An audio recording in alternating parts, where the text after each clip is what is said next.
I'm going to explain salvation in two different ways using sunglasses. Here's the first version. In the beginning, God created man. And the relationship to begin with was perfect. Man enjoyed perfect fellowship with God. And then in the garden, man sinned and turned away from God.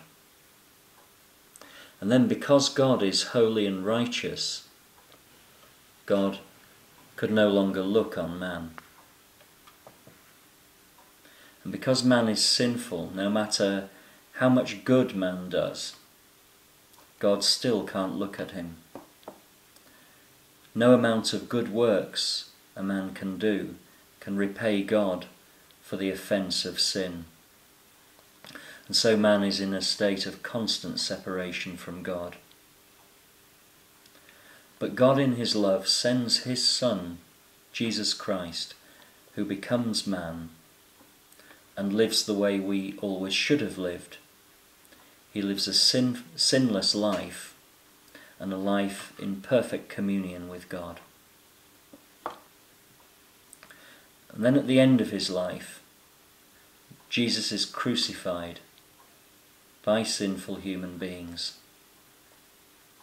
And God does the unthinkable. He lays all the sin of humanity on his Son. He who had committed no sin became sin for us. And because God is holy and righteous and cannot bear to look at sin, he turned his back on his own Son. And then Jesus experienced the full wrath of God against sinners in our place. So now we sinners, if we believe that Jesus has done this, that he's paid the price for our sins, we too can now enjoy this perfect fellowship with God that was intended for us from the beginning.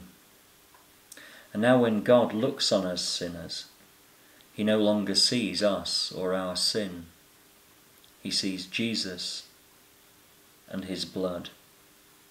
We are covered in the blood of the Lamb.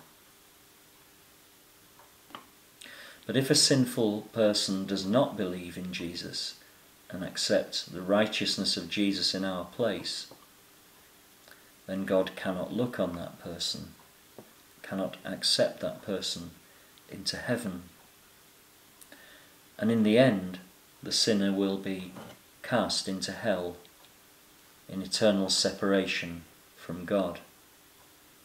And there they will suffer the full punishment that they deserve for their sins, because the sinner did not accept the sacrifice of Christ. That's the first version, and the second one, rather different, begins in the same way.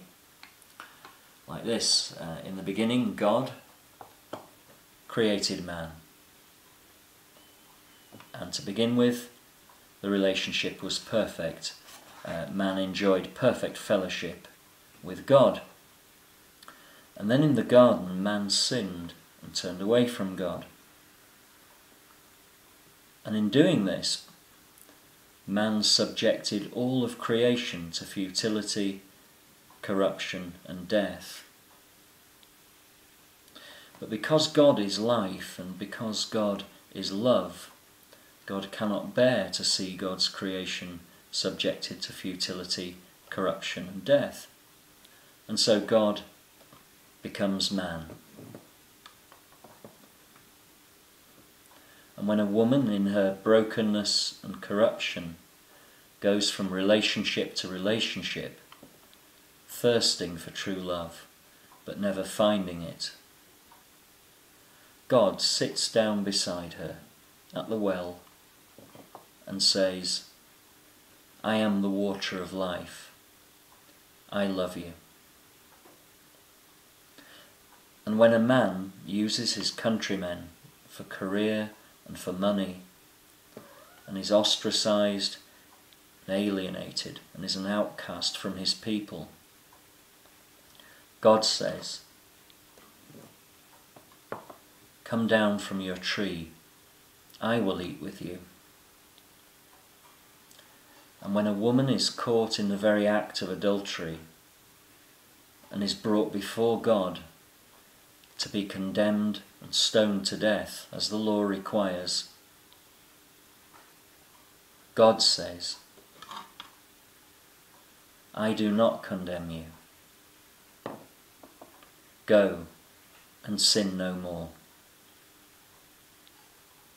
And when a man experiences the corruption of creation, the futility of random illness, the death of innocence, or the despair of loneliness, God says,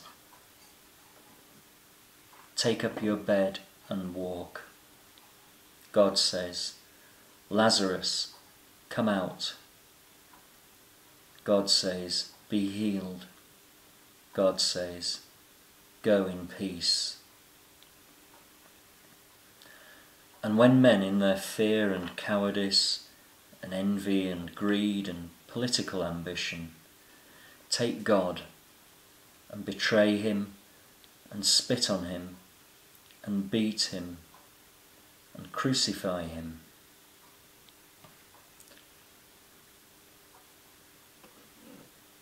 God says, "I forgive you." And when man experiences the final separation from God and dies, God says, "Love is stronger than death. And even though you make your bed in Sheol, I am there with you." And God dies. And then God says, "I am life. And in the power of my resurrection, all will be raised with me." So now there's no place where God is not. There's no place to escape from the love of God. No place to hide from the love of God which flows from God's heart like a river of fire. And God says, "To those who love me, my love is like warmth and light. But to those who hate me, who close their eyes to my love is like a refining fire."